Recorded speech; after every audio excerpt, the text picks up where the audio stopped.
Salam hangat rekan-rekan semua. Bagi Anda yang Twitteran, silakan follow @bigmansirait. Mencermati keseharian kita sebagai anak bangsa. Silakan broadcast ke rekan-rekan kita. Tuhan memberkati.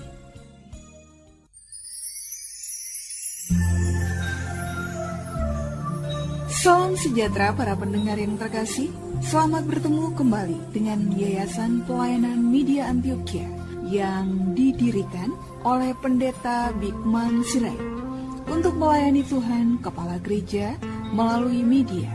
Untuk memperluas wawasan umat Tuhan, PAMA juga menerbitkan tabloid Kristen Reformata, Reformata Online, Reformata Audio Streaming. Juga tersedia buku-buku karya Pendeta Bigman Sirait dan ratusan CD khotbah. Doakan dan ikutilah pelayanan PAMA di radio di berbagai kota dan pelayanan televisi di Indovision, Live Channel, Cablevision, Family Channel. Untuk informasi lebih lengkap, klik www.reformata.com www.reformata.com www.reformata.com. Kini tibalah saatnya kita akan menikmati kebenaran firman Tuhan bersama Pendeta Bigman Sirait. Selamat mendengarkan, Tuhan memberkati. Salam sejahtera saudara yang kekasih di dalam nama Tuhan Yesus Kristus. Kembali kita bertemu dan merenungkan kebenaran firman Tuhan, dan kita akan memikirkan apa yang dia katakan Alkitab dalam Filipi pasal yang ketiga ayat 17 sampai ayat 21. Filipi pasal yang ketiga 17 sampai 21. Saudara-saudara, ikutilah teladanku dan perhatikanlah mereka yang hidup sama seperti kami menjadi teladanmu. Karena seperti yang telah kerap kali kukatakan kepadamu dan yang kunyatakan pula sekarang sambil menangis. Banyak orang yang hidup sebagai seteru salib Kristus. Kesudahan mereka ialah kebinasaan, Tuhan mereka ialah perut mereka, kemuliaan mereka ialah aib mereka, pikiran mereka semata-mata tertuju kepada perkara duniawi. Karena kewarganegaraan kita adalah di dalam sorga, dan dari situ juga kita menantikan Tuhan Yesus Kristus sebagai juru selamat yang akan mengubah tubuh kita yang hina ini sehingga serupa dengan tubuhnya yang mulia, menuntut kuasanya yang dapat menaklukkan segala sesuatu kepada dirinya. Saudaraku yang kekasih, seteru salib berbaju Injil. Ini yang berbaju penginjil. Ini yang menjadi pemikiran kita dalam kesempatan ini, saudara. Di dalam kita merenungkan bagaimana firman itu diperjualbelikan. Saudara-saudara, adalah Paulus dari penjara di Filipi menuliskan surat kepada saudara-saudara yang ada di Filipi ketika dia masih ada di dalam penjara. Bagaimana dia bercerita tentang hidupnya dan tentang dirinya dan tentang pertandingan yang harus dihadapinya. Maka bagaimana kemudian Paulus dengan tegas berkata, bagaimana ia ada di dalam kesusahan bahwa penjara bukanlah malapetaka, sebaliknya. Penjara menjadi tempat di mana dia bisa memberitakan Injil dalam gairahnya yang luar biasa. Kan seorang Paulus. Nah, saudara-saudara, inilah yang menjadi sangat luar biasa. Di penjara ia masih menyatakan kebenaran. Ini hebat ya. Padahal kalau ada orang masuk dalam penjara, dia membutuhkan dukungan doa supaya dia dengan segera keluar dari sana. Kan begitu? Tetapi yang menjaring adalah bagaimana justru dalam penjara Paulus tetap sadar akan tugas dan tanggung jawabnya. Dan bagaimana dia memainkan perannya. Dan ini menjadi sesuatu yang sangat luar biasa untuk mengingatkan kepada gereja Tuhan. Bagaimana Paulus sebagai seorang hamba Tuhan, sebagai seorang rasul memainkan peran. Demikianlah seharusnya kehidupan para hamba-hamba Tuhan yang mencintai Tuhannya dan bukan mencintai dirinya sendiri. Karena itu Paulus berkata, ikutilah teladanku dan perhatikanlah mereka yang hidup sama seperti kami yang menjadi teladanmu. Jadi pertama ternyata baik rasul maupun mereka-mereka yang menjadi penatua pada waktu itu, yang membantu para rasul dalam pelayanan, maka Paulus menaruh satu ukuran yang sangat jelas. Jadikanlah ya kami, ikutilah teladanku dan perhatikanlah yang lainnya. Kami ini kalian harus jadikan teladan. Artinya apa? Bahwa yang namanya penginjil itu akan dikenal dari buah hidupnya, sehingga dia bisa diteladani. Yang namanya teladan adalah perilaku moralitasnya, buah roh, bukan dan bukan. Bahwa dia bisa bikin gedung gereja besar, bahwa dia punya jemaat banyak, bahwa dia pelayanan kemana-mana. Bukan. Saya bersyukur kepada Tuhan, ya, di dalam pelayanan, saya ada pergi banyak tempat, ya. Bahkan kadang-kala saya tidak bisa memenuhi setiap undangan yang ada karena jadwal yang begitu padat. Ya, saya bersyukur kita ada pelayanan di 42 radio, ada di 2 televisi, bahkan 3 dengan TV satelit Shine begitu ya. Lalu saya juga bersyukur karena saya menulis dan tulisan saya dibaca banyak orang, ada media online. Apa yang saya mau bilang, saya bersyukur, saya cukup dikenal. Tetapi kalau itu yang ku bilang, jadikanlah ini teladan bagaimana pelayanan. Banyak dikenal orang, tulis, menulis, bicara khotbah ini dan itu di TV, di radio. No. Itu salah besar. Jangan pernah mau seperti Bigman Sirait hanya karena dia sering di sana. Tetapi lihatlah hidupnya, apakah dia patut diteladani atau tidak. Saya tidak akan berbicara pada saudara bahwa saya baik. Silakan saudara tanya orang yang mengenal saya. Itu jauh lebih fair, bukan? Silakan tanya orang-orang yang tahu pelayanan yang kita kerjakan.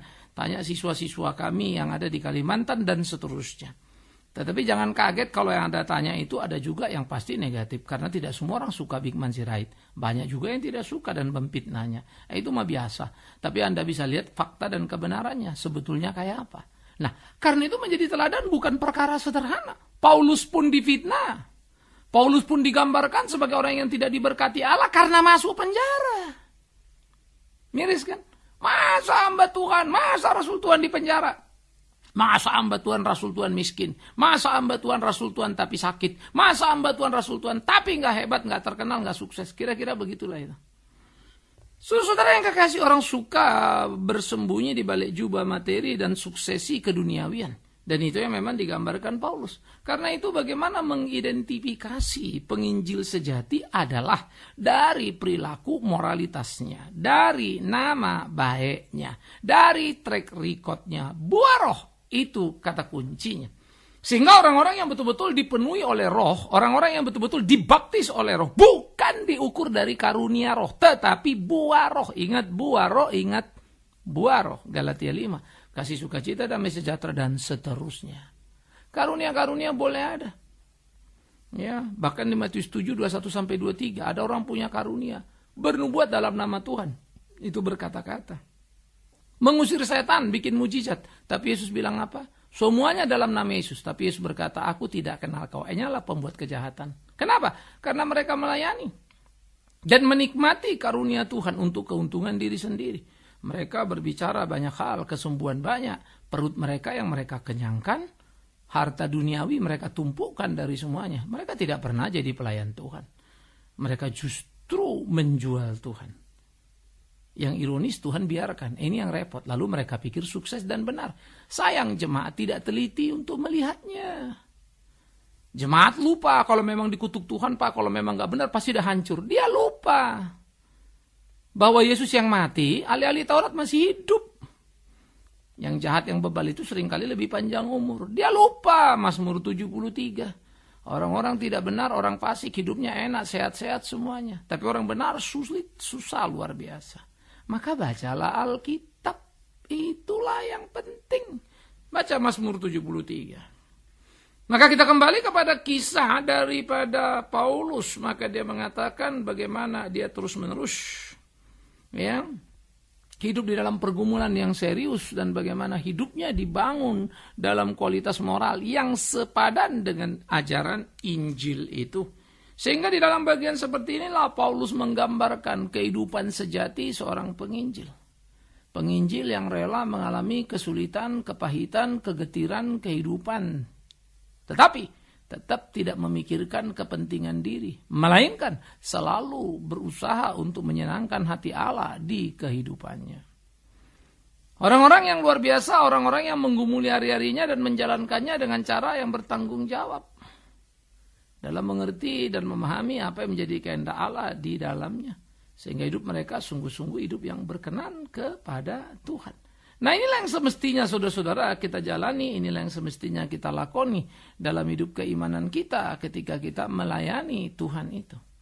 Dan inilah semestinya yang terus terjadi dalam hidup keseharian keimanan kita.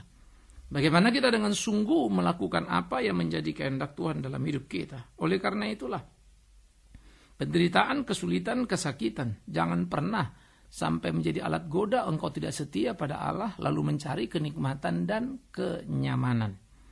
Maka kalau penginjil-penginjil yang sejati digambarkan adalah mereka-mereka yang bisa diteladani dalam perilaku moralnya, dalam semangat hidupnya, falsafah hidupnya, mereka yang punya buah roh, gitu ya, yang tidak pernah berbicara tentang kumpulan hartanya, yang tidak pernah berbicara pada angka kuantitas yang dijalaninya, tapi selalu berbicara tentang kualitas, bahwa kuantitas mengikuti itu fakta. Banyak orang yang bertobat karena pelayanan Paulus. Tapi Paulus tidak pernah terlalu pusing dengan berapa banyak. Tapi Paulus selalu memperhatikan bagaimana mereka harus hidup. Karena itu dia tidak segan-segan menegur orang di Korintus, menegur orang di Galatia. Dia tulis surat cukup keras. Jangan begitu, kamu sudah mengenal Yesus, tidak boleh begitu. Karena memang Paulus tidak cari muka. Paulus tidak cari pengikut. Nah, ini yang hebat, saudara. Tapi bagaimana kemudian gambaran digambarkan mereka-mereka yang hidup sebagai seteru salib Kristus. Seteru salib Kristus yang berbaju penginjil. Saudara-saudara, penting berhati-hati. Dalam berbagai suratnya juga Paulus menuliskan bagaimana ketika dia di penjara, seperti yang saya sudah bilang tadi di depan, juga dia difitnah. Seakan-akan Paulus adalah orang yang dikutuk Tuhan, makanya masuk penjara.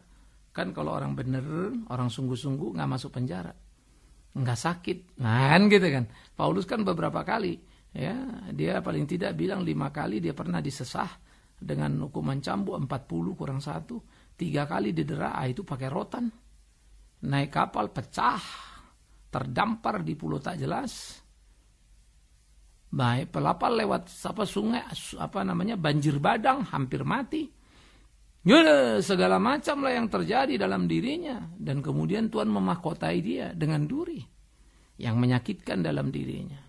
Orang mulai memfitnah, mana orang diberkati Tuhan begitu? Orang diberkati Tuhan tuh nih, lihat, ya, rumahnya mewah, mobilnya mewah, hidupnya mewah, gerejanya besar, jemaatnya banyak, kolektanya luar biasa. Saudara-saudaraku, maka dalam leveling seperti itu memang Yesus tidak termasuk orang yang diberkati. Yesus tidak termasuk orang yang sukses karena umurnya cuma 33,5 tahun, dihianati pula lagi, dijual lagi, dan mati dalam kemiskinan ekonomi karena dia tidak bisa mencukupkan ibunya Maria dengan warisan, ya, kecuali kebenaran yang tidak terbantahkan, sehingga Maria dipercayakan untuk diurus oleh Yohanes muridnya yang ekonomi sedikit lebih baik tapi tidak baik-baik amat, tidak hebat-hebat banget, ya. Masih ada sebetulnya yang lain-lain, ya, orang-orang Yusuf Arimatea misalnya. Tapi Yesus memang tidak percayakan pada Yusuf Arimatea, itu pada Yohanes. Wes, keren ya. Jadi kalau kita melihat saudaraku yang kekasih, di dalam kehidupan itu Yohanes mendapat kehormatan mengurus Maria. Nah, tetapi mereka-mereka yang hidup sebagai seteru salib Kristus, apa yang mereka lakukan? Apa yang mereka lakukan adalah pertama dikatakan ayat 19. Mereka-mereka adalah yang melayani yang ujungnya kebinasaan. Loh kok gitu? Bukankah pelayanan yang mereka ceritakan sorga? Iya. Bukankah pelayanan ketika ceritakan keselamatan? Iya. Bukankah pelayanan mereka menceritakan Yesus Juru Selamat? Iya. Lalu kenapa ujung jalannya binasa? Karena mereka menjadikan perut mereka Tuhan mereka. Jadi perut mereka itulah Tuhan mereka. Walaupun nama Yesus disebut, tapi tujuan utama dan pertama bagi mereka adalah isi perut mereka. Bagaimana mendapat keuntungan dari umat? Bagaimana mendapat keuntungan dari pemberitaan Injil? Bagaimana mendapat keuntungan dan memperkaya diri dari bergereja? Nah, itulah yang mereka pikirkan. Saudara-saudara, yang pertama kita sudah tahu bukan mengenal penginjil yang benar, yang sejati adalah buah hidupnya, bukan? Teladan jadinya. Moralitas spiritualitasnya. Tapi penginjil-penginjil yang disebut sebagai seteru salib Kristus, lo kok disebut penginjil Pak? Karena memberitakan Injil. Jadi memberitakan Injil itu belum tentu benar. Oh iya, yang jualan juga banyak. Nah, itulah mereka-mereka yang menjadi seteru salib Yesus. Karena mereka sebetulnya tidak pernah murni memberitakan Kristus, tapi memanipulasi berita itu, memodifikasi berita itu sehingga nama Yesus tetap saja tersebut di sana, tapi tujuan akhir mereka hanyalah satu, isi perutnya. Lalu aspek yang kedua dari penginjil-penginjil ini apa dikatakan? Kemuliaan mereka ialah aib mereka. Waduh mak, ini bagi Paulus luar biasa. Kenapa kemuliaan adalah aib? Mestinya kan aib ya aib dong, masa mulia? Nah ini gambaran sinisme dari yang digambarkan oleh Paulus. Bagaimana keaiban mereka itu adalah aib yang mereka lakukan, yang memberikan mereka keuntungan. Tapi itulah yang mereka anggap mulia. Gitu loh. Bisa memperkaya dirinya, bisa bikin ini, bikin itu. Nah itulah yang mereka anggap pelayanan dan hebat dan diberkati Tuhan. Jadi aib itu jadi kemuliaan. Dan mereka bangga menceritakan aibnya itu. Loh kok bisa gitu Pak? Udah gelap mata, setan sudah menguasai mereka. Loh tapi masih sebut nama Yesus Pak, setan senangnya di situ. Kalau Anda bilang tidak percaya Yesus kan saudara tidak bisa menipu umat kan? Iya dong, dengan bilang tidak percaya sudah tertolak kan? Ini masalahnya Anda beritakan Yesus, ya diterima sama umat. Dan umat pun akhirnya lengah. Karena kemasukan musuh yang menyamar. Tapi tidak sadar. Maka orang-orang begini bisa dengan entengnya bercerita tentang aibnya. Karena bagi dia aib itu adalah kemuliaan. Ya, bahwa dia bisa ambil yang sana, cabang orang gereja sana tutup, saya beli, saya take over. Misalnya ya, sudah persis kayak perusahaan. Wah yang dulu itu di sana tuh orang itu, saya datang, saya bayar gaji double, dia pindah ke saya. Tidak ada lagi kesetiaan dan kesungguhan dalam melayani Tuhan. Tidak ada lagi idealisme, kecintaan pada kebenaran. Yang ada transaksi. Isi perut dan kebanggaan terhadap aib ini mengerikan.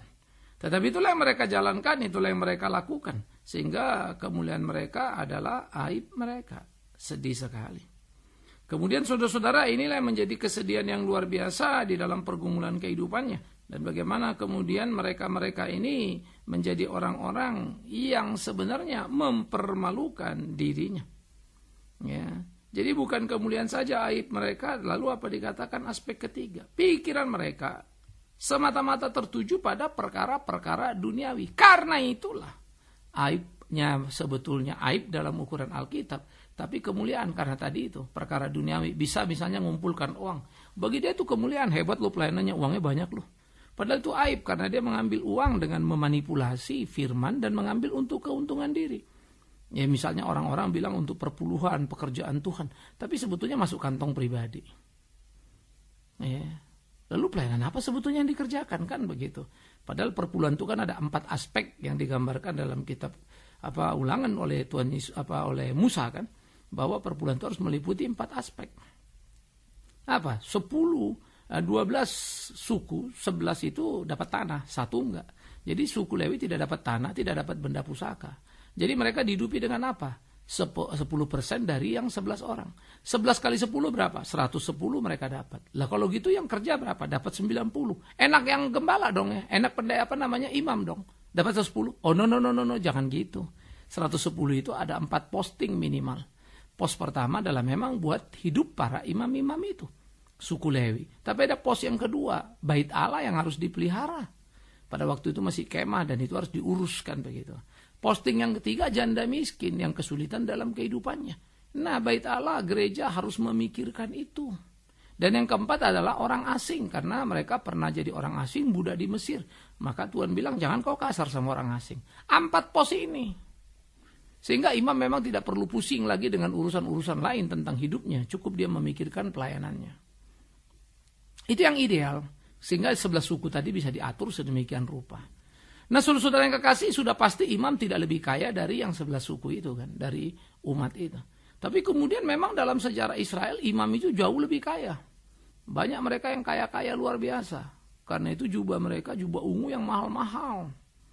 Kenapa? Karena ternyata mereka mengabaikan hak janda miskin. Apalagi orang asing. Mereka sedot itu semua untuk kepentingan dirinya. Belum lagi mereka serakah dengan persembahan korban. Mereka menambah-nambahkan kondisi situasi keberdosaan umat sehingga umat membutuhkan pengampunan dari imam. Domba-domba pun mereka katakan harus begini dan begitu. Sehingga si umat harus memenuhi. Tetapi mereka mengambil keuntungan. Jadi saudara bisa membayangkan mereka punya semuanya. Dapat segalanya. Nah, itulah imam pada waktu itu. Dan ini tradisi bergerak terus. Bahkan sesudah dibuang ke Babel. Ya, pecah dua kan, utara selatan, utara dibuang ke Asur, selatan dibuang ke Babel. Nah, kembali ke Israel masih terjadi sampainya Yesus datang, dijungkir balikannya lah meja-meja penjualan itu semua. Andai kata umpama apabila Yesus datang lagi, tapi bukan yang second coming terakhir maksudnya ya. Di situasi sekarang ini, pasti dia juga sama akan menjungkir balikan mimbar-mimbar gereja kita kali ya. Saya pun akan syok melihat itu. Dan saya pun akan terpana dan berkata, Tuhan ampuni kami. Kami seringkali kurang jujur. Ya. Karena itulah saudara-saudara, jangan sampai kita memikirkan isi perut kita ketika kita bicara Injil. Jangan sampai kita mencari keuntungan diri. Dan yang ketiga tadi, aib kita menjadi kemuliaan kita. Dan yang ketiga tadi, kita hanya memikirkan perkara-perkara duniawi saja. Jangan. Itulah yang disebut seteru salib itu. Yang hidup hanya untuk isi perutnya. Itulah seteru salib itu. Yang tidak peduli dengan apapun yang ada di sekitarnya. Yang hanya peduli dengan dirinya sendiri. Itulah seteru salib. Yang dalam hidupnya, dalam pergerakannya, selalu mengayunkan langkah dalam derap langkah yang salah. Miris, tapi heran loh. Yang begini-gini bertumbuh subur dan cepat sekali. Yang benar, terseok-seok, lambat sekali. Makanya pengikut imam tetap lebih banyak dari pengikut Yesus Kristus. Ngeri ya, sehingga waktu Yesus disalibkan apalagi itu puncak kebenaran. Maka terujilah semuanya. Ternyata banyak barang palsu juga di sana. Yang teriak guru-guru, Yesus-Yesus, Tuhan-Tuhan, ternyata berbalik arah. Karena imam menyebarkan amplop dan semua suka. Gila loh saudara. Tapi itulah kejadian. Oleh karena itu, marilah kita berpikir bagian ini, tapi jangan hanya ngomong soal urusan ini. Banyak orang bilang, iya memang gereja begini, penuh dengan ini, penuh dengan itu. Tapi kita sendiri tidak bersih, ya ini juga repot. Ya, karena itu mari kita latihan bersih yuk. Tapi memang bersih tidak menyenangkan, karena tidak banyak yang tersisa. Namanya juga bersih kan. Jadi kalau udah bersih kan yang tersisa kurang. Tapi begitulah kalau kita mau menjadi sahabat Kristus, sahabat Injil itu. Maka yang terakhir, disadarkanlah kita bahwa warga negara kita itu harus diperhatikan. Karena warga negara kita adalah warga negara sorgawi. Ya, dan dari situ juga kita menantikan Tuhan Yesus Kristus sebagai juru selamat. Artinya, kita mesti menyadari tidak boleh terjebak menjadi seteru Kristus demi kenikmatan diri. Ya, mengutamakan perkara duniawi. Tapi bagaimana kita mengutamakan jalan yang benar perkara Kristus? Dengan mengingat warga negara sorga pada diri kita. Artinya, jangan kita bertindak salah, bertindak tidak benar. Karena Tuhan tidak suka hal-hal seperti itu. Nah jadi saudara-saudaraku yang dikasihi oleh Tuhan Yesus Kristus, dengan sungguh-sungguh memperhatikan dengan utuh bagaimana seharusnya kita hidup. Dan hidup kita melayani Tuhan itu. Bagaimana kita juga menantikan Kristus yang akan datang kedua kali di dalam takut dan gentar. Sehingga hidup kita selalu kita amati dan kita koreksi dari hari ke hari supaya hidup sesuai dengan kehendak Tuhan kita. Dialah yang akan mengubah tubuh kita yang hina ini sehingga serupa dengan tubuhnya yang mulia menurut kuasanya yang dapat menaklukkan segala sesuatu kepada dirinya, kepada Kristus itu sendiri. Dialah yang akan memanggil kita, dialah akan memelihara kita. Karena itu diperlukan keberanian untuk hidup benar, diperlukan keberanian untuk hidup jujur, diperlukan keberanian untuk menikmati rezeki hasil keringat dan bukan mengambil apa yang bukan milik, apalagi memanipulasi kebenaran firman untuk keuntungan pribadi. Perkara-perkara duniawi untuk perut sendiri. Karena itu akan menjadi sangat rawan dan menghabisi seluruh kehidupan. Semoga kita tidak terjebak di sana, tapi bagaimana terus berjalan dalam kehidupan yang sejati. Menjalani hari-hari kita, melakukan apa yang Tuhan kehendaki, sehingga hidup kita sungguh-sungguh jadi hidup yang berkenan padanya. Bukankah itu kerinduan kita? Karena itu bertandinglah secara benar dalam hidup ini. Jangan pernah menjadi seteru salib berbaju penginjil. Karena itu sangat menjebak dan mematikan. Setan pasti memberi kesuksesan pada mereka-mereka yang menjadi seteru salib berbaju penginjil. Setan akan memberi keberhasilan duniawi pada mereka. Dan disitulah setan menangkap dan memenjara mereka. Semoga itu bukan kita. Jaga dirilah, hati-hatilah. Semua kita bisa jatuh. Tapi dengan Tuhan kita akan terjaga. Rendahkan hatimu, mengerti kehendak Tuhan itu. Jujurlah. Amin. Mari kita berdoa. Kami bersyukur, kami berterima kasih ya Tuhan untuk cinta kasih-Mu dalam hidup kami. Ajar-ajari kami hidup takut akan Engkau, berjalan di jalan-Mu untuk puji hormat bagi nama-Mu. Berkati sertai kami, sehingga hidup kami berkenan kepadamu. Demi Yesus Kristus Tuhan kami berdoa, kami memohon.